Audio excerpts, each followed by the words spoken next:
Social media influencer nonsense শ্রমিক অধিকারীর বিরুদ্ধে এবার বেহালা থানায় অভিযোগ দায়ের। ভারতীয় ন্যায় সংহিতার 127(2), 115(2), 7(4) এবং 351(2) ধারায় রুজু হওয়া এই মামলার কেন্দ্রবিন্দুতে রয়েছেন এক 22 বছরের তরুণী। পুলিশ সূত্রে জানা গিয়েছে, অভিযোগকারীর দাবি 2026 সালের 2রা ফেব্রুয়ারির রাত থেকে 23টা ফেব্রুয়ারি সন্ধ্যে পর্যন্ত তাকে বেহালা এলাকায় একটি আবাসনের ফ্ল্যাটে প্রায় 12 ঘন্টা আটকে রাখা হয়েছিল।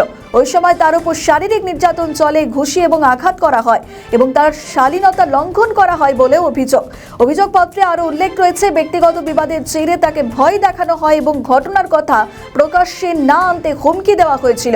আর এই ঘটনার আগে নাকি অভিযুক্তের সঙ্গে তার ঘনিষ্ঠ পরিচয় এবং সম্পর্ক ছিল। পুলিশ জানিয়েছে, অভিযোগ দায়েরের পর ওই তরুণীর মেডিকেল পরীক্ষা করানো হয় MR বাঙুর হাসপাতালে এবং হাসপাতাল সূত্রে জানা গিয়েছে, চিকিৎসকেরা তার শরীরে আঘাতের স্পষ্ট চিহ্ন পেয়েছেন।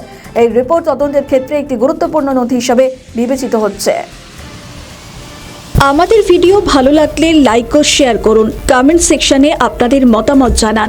আরও ভিডিও পেতে আমাদের চ্যানেলটিকে সাবস্ক্রাইব করুন এবং প্রতি মুহূর্তে খবরের আপডেট পেতে প্রেস করুন বেল আইকন।